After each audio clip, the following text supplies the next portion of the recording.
Depuis le 13 septembre 1964, date à laquelle il fut découvert dans le fleuve Hérault, l'éphèbe d'Agde a définitivement donné un visage à la cité grecque en devenant aussi son symbole. À cette statue emblématique vient s'adjoindre un nom indissociable, celui de Denis Fonkerle. Archéologue amateur, pionnier de l'archéologie sous-marine et subaquatique, fondateur du groupe de recherche archéologique subaquatique et de plongée d'Agde, Denis Fonkerle fut, avec son équipe, celui qui ressuscita l'éphèbe du monde du silence. Le 18 août 2005, à l'âge de 83 ans, Denis Fonkerle nous quittait. Quelques mois auparavant, il avait accepté de nous confier en guise de legs aux Agatois le souvenir de son aventure passionnelle avec le héros antique. Alors l'éphèbe, c'est une pièce maîtresse, c'est certain. Il a une histoire que personne n'est parvenu à déchiffrer. Alors certains voient... D'abord, il faut voir comment ça s'est passé le jour de la découverte. Ce jour-là, figurez-vous, j'avais les membres de mon équipe qui en avaient marre. Ils en avaient marre de plonger dans de l'eau trouble. C'est vrai que c'est pas agréable. Tandis qu'en mer, c'est propre, c'est clair, c'est clean. Ah, monsieur Fonkerle, alors aujourd'hui on ne peut pas venir, vous savez, non, ils ne pouvaient pas venir, et chacun avait... Seulement ce qu'ils ne m'avaient pas dit, c'est que petit à petit, ils allaient plonger en mer. Le soir, ils revenaient, oh, on n'a rien trouvé, etc. Ils se régalaient parce que la mer que nous avons connue n'est pas celle que vous connaîtrez, vous. C'est fini. Les coraux, les posidonies, Nous vivions là-dedans, et oui, comme c'était les débuts, nous vivions comme des somnambules. On se promenait dans des sentiers couverts de roses de mer, de grands cylindres, genre fleurs qui s'ouvraient, qui se refermaient. Donc nous vivions, et je comprends pourquoi ils aimaient aller voir ça. Donc ce jour-là, il m'en est arrivé trois. Un venant d'Alès, Aimé Blanc, un autre venant de Nissan, Jacques Fangeau, et puis un autre qui était d'Agde, c'était Raphaël Mola. Voilà, et puis moi, ça faisait 4. Alors l'affaire était presque lancée. Nous n'allions pas explorer le site de l'éphèbe, nous ne savions pas qu'ils existaient. Mais enfin, nous allions explorer un site qui, sur mes conseils, paraissait de se révéler un jour important. Pourquoi? Parce que d'abord, on avait découvert une tête de Silène, un dieu, le dieu de la vigne et du vin, à côté d'un amas d'amphores grecs. Ça tombait bien. Les Grecs avaient amené le vin et leur dieu. Nous avons découvert, et c'était un peu mêlé, un dieu Pan. Tout ça est exposé au musée du Cap d'Agde. Hein. Et ce dieu Pan faisait partie du cortège dionysiaque, hein, et ça allait bien avec la tête du Silène. Alors je disais de temps en temps, les enfants, ça sent bon. Il est fada, ça sent. Qu'est-ce que tu sens, toi? Eh bien, lui, il sent sous la mer, sous l'eau. Quand il dit ça sent bon, il faut avoir confiance. Eh bien, alors on va pas en mer, non, on va pas en mer, on y est. Et c'est trouble, ça fait rien, mais vous êtes capable, allez, on y va. Alors ils mettent les tenues, ils commencent à plonger. Et à un moment donné, l'un d'eux voit apparaître une tache parfois verdâtre, parfois brillante comme de l'or. C'est le dessus d'une épaule. Mais on ne sait pas que c'est une épaule. On en voit quoi, un petit rayon de rien du tout. Mais chaque fois qu'il y a du bronze, je leur ai dit, faites attention, ça peut être des bronzes célèbres. Et je ne m'étais pas trompé.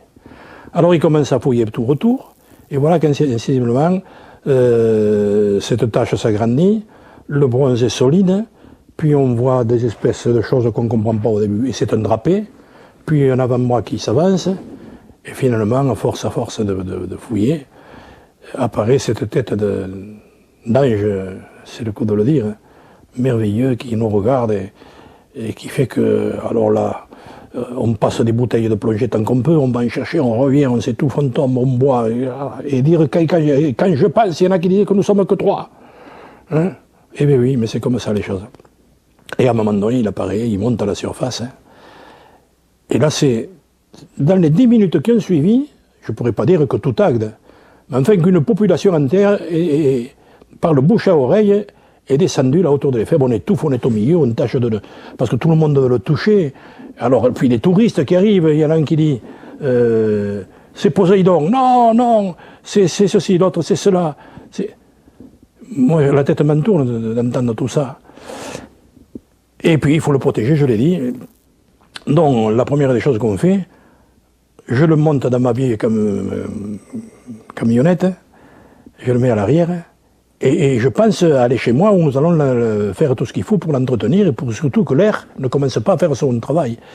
Oui, parce que l'air oxyde, etc. Mais sur le parcours, déjà tout le monde le sait, on me suit à pied, je marche à 2 à l'heure, et chaque fois ce sont des arrêts, enfin j'arrive chez moi. Et là, nous ne sommes que la famille, mes 2 filles et ma femme et moi, nous le regardons, nous le nettoyons, nous le débarrassons avec des brosses fines des algues qu'il y avait, et puis on le traite en le faisant passer dans des bacs d'eau distillée. C'est la première des choses qu'on doit faire pour enlever le sel.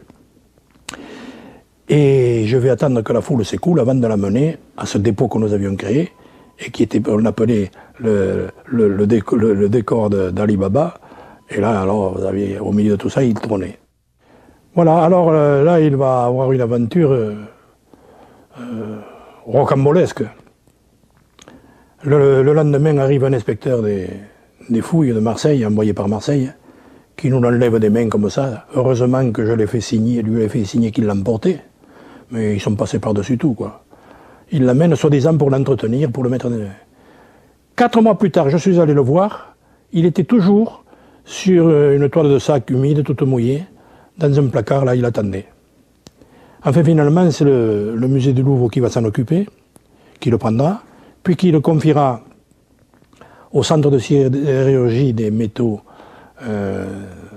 antiques, et qui, après 1 an, nous le rendra parfaitement restauré. Il faut dire que c'est vrai qu'ils ont fait un travail unique pour le conserver. Voilà, alors à partir de là, tout le monde le veut, on veut se l'arracher, on la voit à des expositions, on le retourne, et moi je m'émotionne parce que je me dis, les avions tombent, les bateaux coulent, les trains se rencontrent, et une œuvre pareille, la laisser ainsi à l'aventure, non. Alors là, de nouveau, grosse bataille, des batailles, j'en ai levé des batailles, enfin. Pour le moment, il ne bouge plus. Alors il faudra penser à le faire retourner, ça aussi c'est une aventure. Et alors, ayant cherché, fouiné tout ce que je pouvais, un jour je pense qu'on devrait faire mettre un timbre à l'Éphèbe d'Agde, à l'effigie de l'Éphèbe d'Agde. Alors les enfants me disaient, pourquoi faire? Parce que s'il le descend d'Agde pour l'émission du timbre, eh bien on le gardera. On croyait qu'on le garderait. Alors on a sorti ce timbre national, et qui s'est diffusé d'une façon fantastique, mais quelques jours après, juste après la dernière... Oui, on m'avait nommé directeur d'un bureau provisoire de poste. C'était moi qui étais le receveur des postes. Et puis le matin, on est venu nous reprendre et il est remonté à Paris. Deuxième initiative. Puisqu'on va parler de l'Éphèbe d'Agde, je me débrouille pour le gonfler, cet Éphèbe d'Agde, tant que je peux dans le public. Et un jour, on nous dit, on va faire une journée à l'Éphèbe d'Agde. Alors nous partons à Nice, où nous louons des chars de fête du carnaval de Nice. On nous avait donné le char des Américains avec des canotiers et des petites chemisettes, vous savez. Nous, on les transforme et on fabrique la prise de Troie, l'invasion de ceci, Poséidon, enfin un état d'allégorie, il y en avait 12. Et surtout, il y avait un combat de chars, car nous avons les gens de la télévision qui ont des équipes pour ça. Et là, ils étaient cantonnés à Nice, d'ailleurs, à Nîmes. Et donc, nous lançons cette fameuse journée qui le fait connaître. Et là, nous l'avons à Agde et nous décidons que nous allons le garder. Alors, vous voyez la lutte. Moi, qui avais été nommé conservateur, je suis nommé simplement directeur. Puis un jour même, on arrivera à me chasser et je serai rien du tout. Hein. Tandis que d'autres se grugent et se parent des dépouilles de mon Éphèbe d'Agde. Enfin, c'est ça la vie. Hein. Mais ma fierté à moi, c'était d'avoir justement quelqu'un qui posait tant de questions.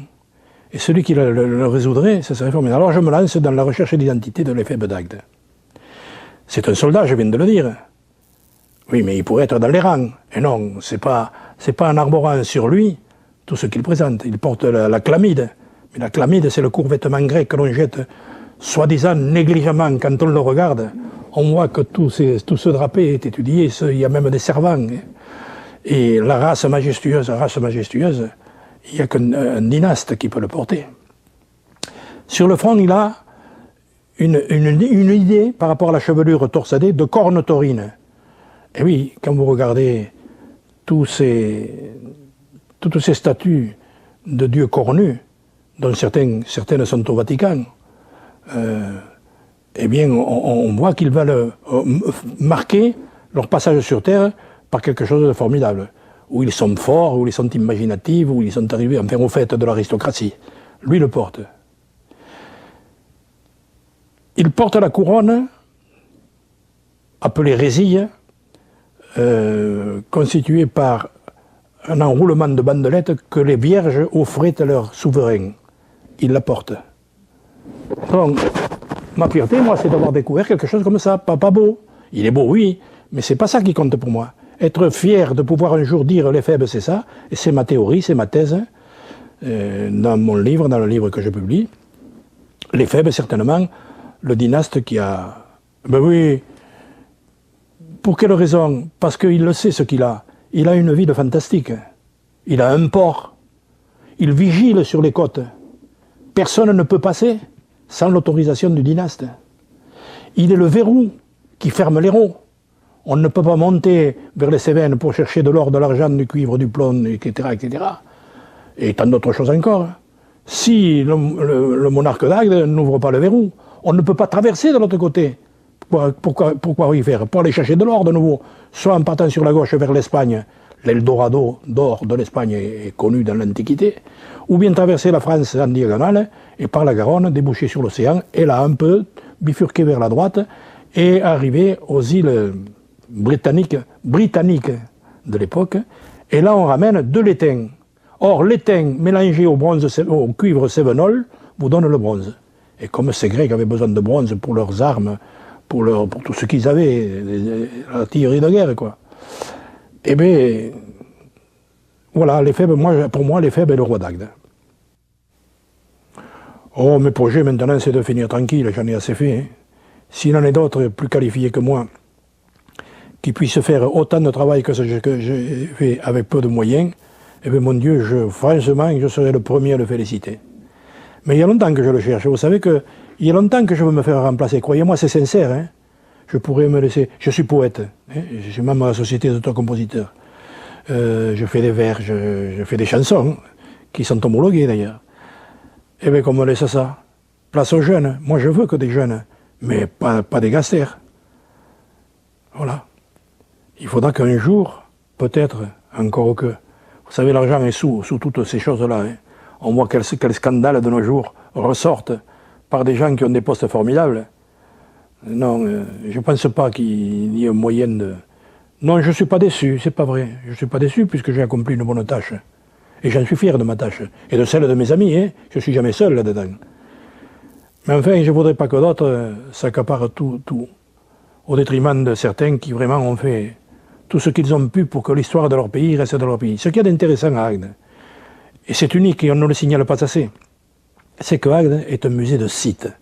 On n'y découvre pas un objet de 200 ans et un objet de 400 ans et un objet de 5000 ans, comme ça à tort et à travers. C'est un objet de site. C'est un site que l'on prend au départ, Agde.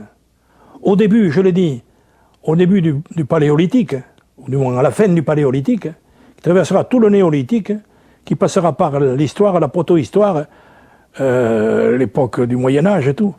C'est un site qui se livre vraiment comme un roman sans fin, avec des chapitres. Et ils sont pas nombreux, les musées de sites en France, vous savez. Je sais qu'il y en a très peu. Voilà. Bonsoir et merci.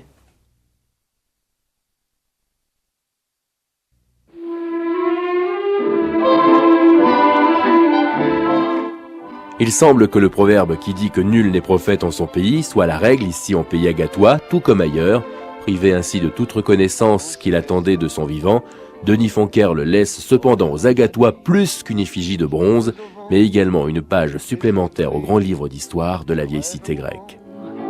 Que reste-t-il de tout cela? Dites-le-moi. Un petit village, un vieux clocher, un paysage si bien caché, et dans un nuage, le cher visage de mon passé.